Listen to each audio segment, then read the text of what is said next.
casa, nesse ambiente, e que Deus possa abençoar o pastor dessa igreja, que é um amigo meu íntimo, pastor Gilberto Soares. Também quero louvar a Deus pela vida do meu amigo, pastor Isaac Soares, ele que tem como uma referência para a minha vida, para o meu ministério. Que Deus possa abençoar a sua vida, a sua casa. Você viu aí que eu cheguei de luva, né? Todo casacado, botei ontem lá no Face lá, né? Deus já vai profetizando já, que Deus está profetizando que a gente vai voar para pregar na Europa. Amém, varão? Esse frio aí já é uma palhinha já de Deus para a sua vida aí, para você que quer viajar para a Europa. Amém? Sem mais delongas, você pode abrir comigo. 2 Reis, capítulo 4, versículo 1. Tema da campanha: resposta de oração.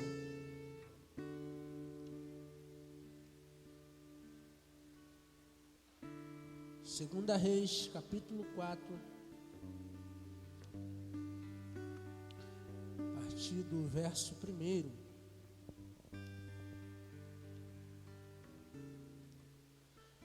Está escrito: certa mulher, viúva de um dos discípulos dos profetas, clamou a Eliseu dizendo: o meu marido, seu servo, está morto, e o Senhor sabe que esse seu servo temia o Senhor Deus. Mas veio o credor para levar-me os meus 2 filhos como escravos. Eliseu perguntou à mulher: o que posso fazer por você? Diga-me o que você tem em casa. Ela respondeu: a tua serva não tem nada em casa a não ser um jarro de azeite, e você senta glorificando ao Senhor.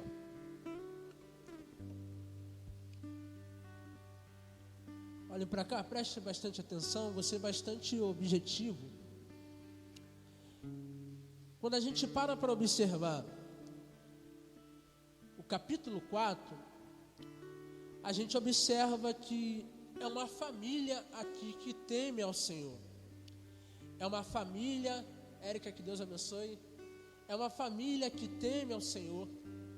É uma família que serve e adora a Deus.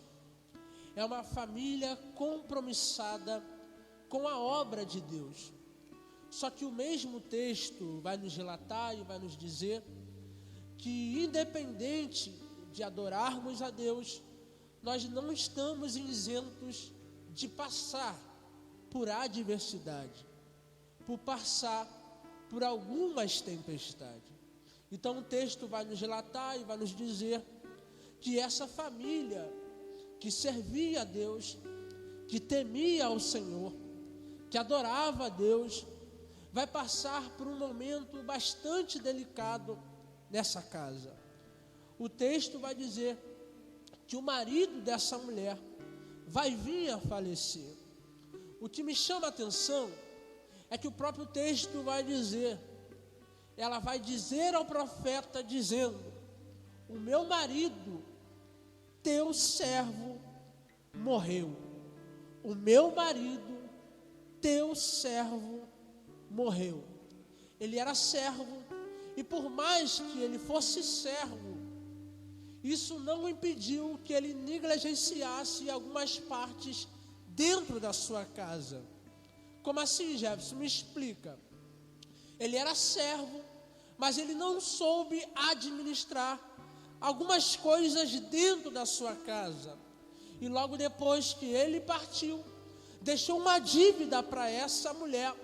E essa dívida, ela precisava ser quitada.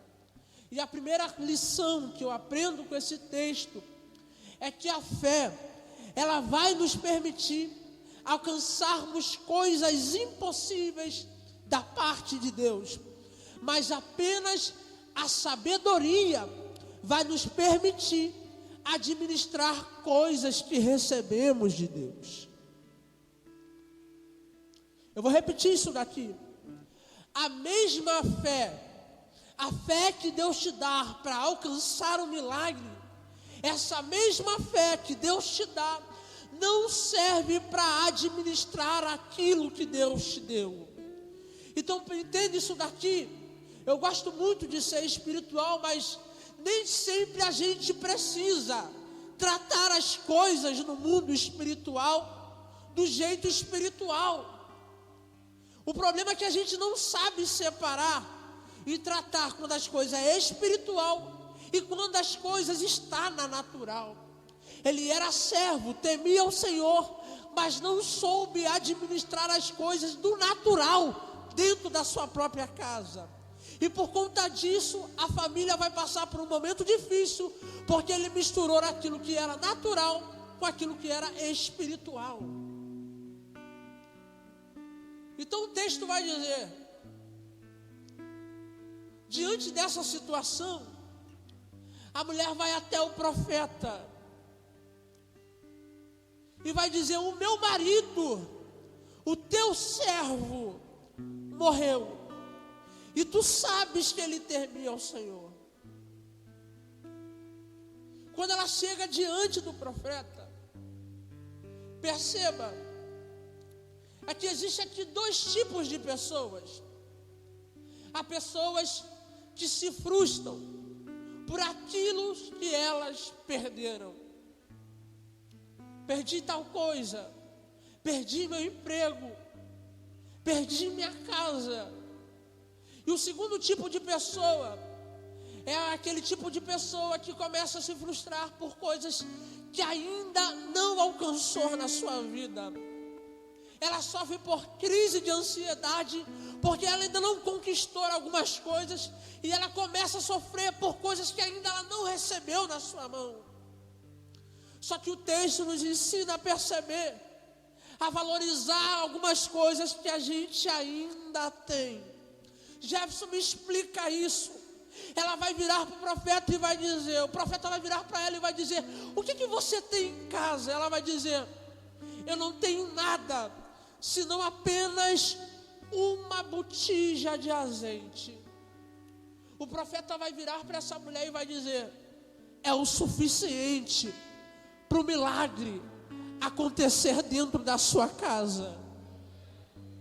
O que você tem é algo tão simples, é algo tão pequeno, mas é nesse pequeno que Deus vai fazer um milagre dentro da sua casa. Jefferson, me prova isso, que Deus opera no pequeno. Eu vou te explicar. O texto vai dizer nos evangelhos que Deus está pregando para a multidão, e de repente está tarde, e ele decide despedir essa multidão. E os profetas vão dizer: está tarde, Jesus, vamos despedir essa multidão. Aí Jesus vai virar para os discípulos e vai dizer: de maneira nenhuma. Eles vieram aqui receber do espiritual, eles precisam também receber do natural. O que vocês têm aí para alimentar essa multidão? Eles vão dizer: nós não temos nada. Só que de repente, no meio dessa multidão, aparece um menino com algo tão singelo, com algo tão simples: 5 pães e 2 peixinhos. 5 pães e 2 peixinhos. É algo tão simples, mas é o suficiente para alimentar uma multidão. Você lembra de Davi? Davi não tem estrutura para lutar contra o gigante. Davi não tem, como que eu posso dizer, tamanho para lutar contra os gigantes. Mas Davi vai virar para o gigante e vai dizer: tu vem contra mim com espada, com escudo e com lança, mas eu vou contra ti com o poder do Deus vivo. Davi é pequeno, mas o Deus dele é grande. Davi não tem estrutura, mas o Deus dele tem para realizar o milagre dentro da casa. Então perceba, o que o texto está querendo nos ensinar é o seguinte: não se frustre por aquilo que você perdeu, e nem fique preocupado com coisas que você ainda não recebeu, mas valorize aquilo que você ainda tem. Valorize aquilo que Deus te deu na tua mão. Mas Jefferson, eu não sei cantar. Mas se você sabe cantar, por mais que você não tenha talento, é o que Deus te deu e Deus vai te usar conforme aquilo Ele te deu. Mas Jefferson, eu não sei pregar. Mas Deus está dizendo, dá uma palavra, deixe Deus te usar. Porque na medida que tu der lugar para Deus, Deus vai fazer um milagre naquilo que você ainda tem. Valorize aquilo que você tem. Enquanto pararmos para refletir nas coisas que nós perdemos, nós nunca iremos estar preparados para receber algo novo de Deus. A segunda lição que eu aprendo nesse texto está no versículo 3. O profeta vai virar para essa mulher e vai dizer: vá e peça emprestadas muitas vasilhas a todos os seus vizinhos. A segunda lição que eu aprendo com esse texto é que a crise serve para nos mostrar que a gente precisa de ajuda. A crise serve para nos mostrar e nos ensinar que a gente precisa de ajuda. Ninguém consegue fazer nada sozinho. Ninguém consegue fazer nada sozinho dentro da casa de Deus. Nós precisamos ter humildade para entender que a gente precisa de ajuda. Imagine se essa mulher, Felipe, ela não tem uma boa convivência com os seus vizinhos. Imagine se essa mulher, ela não tem um bom relacionamento com a sua vizinhança. Pasme, meus irmãos. Tem gente que é um ótimo crente dentro da igreja, mas quando sai para o lado de fora, não consegue resplandecer o evangelho que vive aqui dentro da igreja. Tem crente que diz, vamos lá para a igreja. E o ímpio diz, para ir para a igreja, para ficar como você, eu prefiro ficar no mundo. Essa é a realidade que a gente vive. Então imagine se essa mulher não tem uma boa convivência com seus vizinhos. Talvez um milagre não aconteceria dentro da sua casa. Eu me lembro, Isaac, que um belo dia, para a gente entender isso daqui, que a gente precisa ter humildade para pedir ajuda. Isaac, um belo dia eu estava em Campo Grande, eu estava passando por uma prova terrível, que não tinha McDonald's. A primeira coisa que a gente fez, eu e Dani, quando a gente estava passeando em Campo Grande, foi parar no lanche do China. Aí pedi um salgado lá, um pastel de frango e um caldo de cana. Simples, algo simples. E sentei com a Dani ainda estava grávida do Luca. Sentei, tinha outras famílias assim em volta da mesa. E quando eu cheguei, aí quando a gente estava ali, lanchando ali, comendo, fazendo aquela refeição ali, de repente aparece um adolescente de aproximadamente 14, 15 anos de idade. Aí ele chega, vai direto na minha mesa e diz assim, tio, paga um yakisoba para mim? Eu falei, menino, tá de brincadeira comigo. Eu estou na prova e tu está vindo para mim pedir logo um yakisoba. Se tu pede para mim um salgado, eu pagava, mas um yakisoba. Aí ele saiu, foi nas outras mesas. Aí falou assim, moça, paga um yakisoba para mim. Ela, nossa, que menino abusado. Todo mundo aqui comendo salgado, ele pede logo um yakisoba. Então compreende, irmãos, para o milagre acontecer dentro da nossa casa, a gente precisa ter humildade para pedir ajuda. Sabe qual é o problema? O problema é que tem gente que até para pedir ajuda não consegue descer. Até para pedir ajuda ele é soberbo. Até para pedir ajuda ele não reconhece, irmão. Só que o que Deus está falando para alguém aqui hoje é a palavra que ele liberou para Zaqueu. Zaqueu, desce depressa, porque me convém pousar na tua casa. Ô irmão, se Zaqueu não desce, Jesus não entra na casa. Então o que Jesus está dizendo para alguém aqui hoje: desce hoje, porque eu vou entrar na tua casa. Desce hoje que eu vou fazer um milagre dentro da tua casa. Desce hoje que eu vou fazer um milagre dentro da tua casa. Mas tem que descer, velho. Tem que ter humildade. O problema de pedir ajuda e ter humildade para pedir ajuda, porque pedir ajuda revela a nossa fraqueza, a nossa dependência. E o que mais as pessoas querem passar hoje é uma visão de que não precisa de ninguém. Só que quando tu vai dentro da casa dele, não tem quase nada, não tem nada para comer, é ovo frito, mas ela não desce por nada. E o que Deus está dizendo para alguém aqui hoje: desce hoje, reconheça que você precisa de ajuda, porque na medida que a gente entende que a gente precisa de ajuda, eu opero um milagre dentro da sua casa.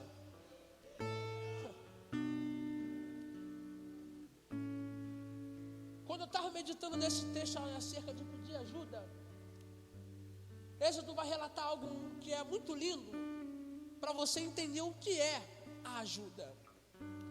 O texto vai dizer que Israel está passando uma luta aqui agora, uma prova. E Moisés vai dizer para Josué: Josué, você vai para a guerra, você vai para a batalha, porque eu, Arão e Hur vamos estar do alto do monte intercedendo. O texto vai dizer, gente, que enquanto Moisés, Arão e Hur está do alto do monte levantando a mão, Moisés levantando a mão, Deus dava vitória para o povo lá embaixo. Mas era Moisés abaixar a mão que o povo perdia a batalha. Então Moisés reconheceu isso e disse: eu preciso manter a minha mão levantada. Só que compreenda, irmão, ninguém consegue ficar com as mãos levantadas por muito tempo. Uma hora cansa, uma hora o cansaço vem. Aí imagine comigo, Moisés com a mão levantada, de repente ele cansa. E nisso, quando Moisés cansa, Arão e Hur observam a necessidade de manter a mão de Moisés de pé. Ele vai dizer: nós não podemos deixar Moisés ficar com a mão abaixada. Pega de um lado, pega do outro, e vamos manter a mão de Moisés levantada. O texto vai dizer que enquanto Moisés está com a mão levantada, Arão e Hur sustentando, é o dia todo sustentando a mão de Moisés. Mas no final do dia, Deus deu vitória para o povo. O que Deus está nos ensinando aqui hoje é: sustente a mão de alguém, sustente a mão do teu líder, sustente a mão do teu pastor. Deixa eu te dizer uma coisa: já tem muita gente para criticar, já tem muita gente para mandar os outros abaixar a mão. Seja alguém que sustente a mão de alguém. Porque enquanto você sustenta a mão de alguém, Deus vai dar vitória dentro da sua casa. Enquanto você sustenta a mão de alguém, Deus está dando vitória para o seu povo. Mas você precisa entender que você precisa de ajuda. Mateus capítulo 7, versículo 8. Diz: pedi, pedi e dar-se-vos-á. Batei e abri-se-vos-á. Porque aquele que pede, recebe. Então perceba, até para receber de Deus, a gente precisa ter humildade para pedir. A outra lição que eu aprendo com esse texto é que o profeta vai virar para essa mulher e vai dizer, e aqui eu já estou caminhando para o fim, entra dentro da sua casa, e ao entrar dentro da sua casa, você fecha a porta, entra com seus filhos. Quando ela entra dentro de casa com seus filhos, ela começa a virar a botija de azeite. E botija de azeite é algo tão simples, é algo tão pequeno, mas é o suficiente para encher os vasos dentro da casa. Então compreenda, o importante não é o tamanho da botija, o importante é a essência que tem dentro da botija. Deus não precisa de vaso grande que não reconhece o óleo que desce. Deus precisa apenas de uma botija pequena que reconhece que precisa dele para o milagre acontecer e encher os vasos.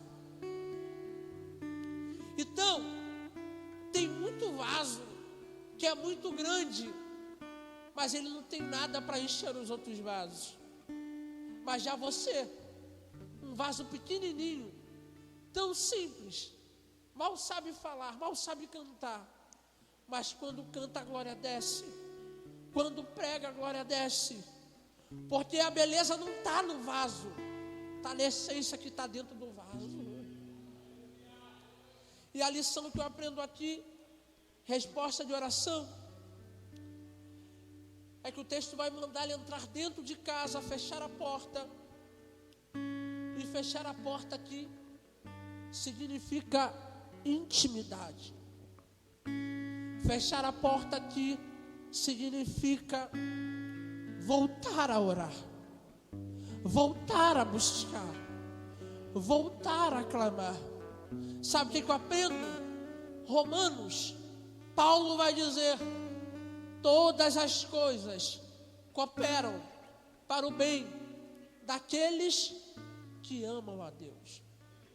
Talvez se essa mulher não passe por essa crise, ela não ia aprender a voltar a orar. E assim com a gente, na verdade, se a gente não passa por algumas situações da nossa vida, a gente não volta a clamar. Se a gente não volta a passar por umas situações em nossa vida, a gente não volta mais buscar a Deus. Então Deus envia a crise para a gente voltar a orar, para a gente voltar a buscar.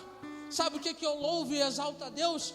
Que até na crise te amadurece, que até a crise te ensina, que até a crise te aconselha a voltar a buscar o Senhor em oração.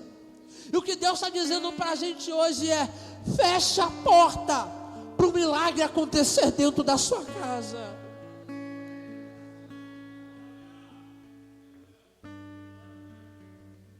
Agostinho vai dizer, e eu gosto muito dessa frase, ele vai dizer que há um buraco, há um vazio dentro do coração do homem que só pode, escute isso daqui, que só pode ser preenchido pela presença de Deus.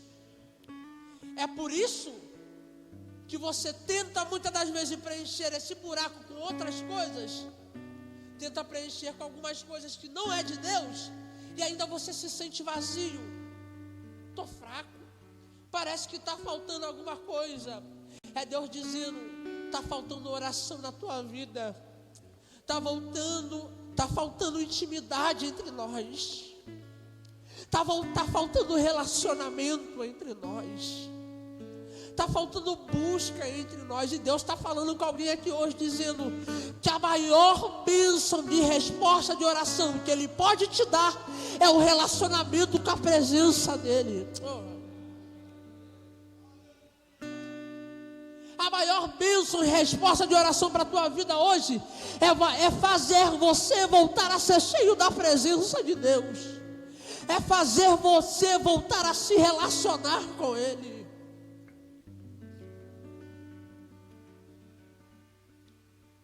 Eu estava lendo um livro contando a história do Coliseu. O Coliseu foi inventado pelos romanos e ali os romanos usaram o Coliseu como um instrumento para matar algumas pessoas e atrair uma multidão através do Coliseu, através daquele espetáculo.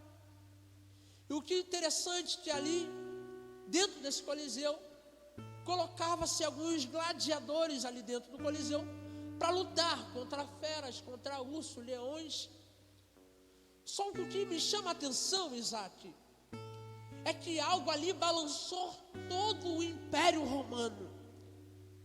Algo naquele Coliseu ali estremeceu e sacudiu todo o Império Romano. Porque quando lançava, Miguel, um ímpio dentro do Coliseu, o ímpio se desesperava. O ímpio gritava: me tira daqui, eu não quero morrer. Só que o que turbou todo o Império Romano era que quando lançava um cristão dentro do Coliseu, eles dobravam os seus joelhos e entregavam a sua vida como uma oferta agradável ao Senhor.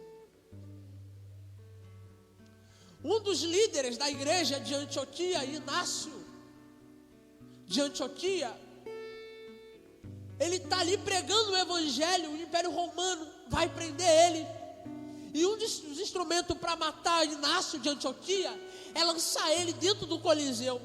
Olha isso daqui, quando Inácio de Antioquia recebe o recado que vai ser lançado dentro do Coliseu, ele diz: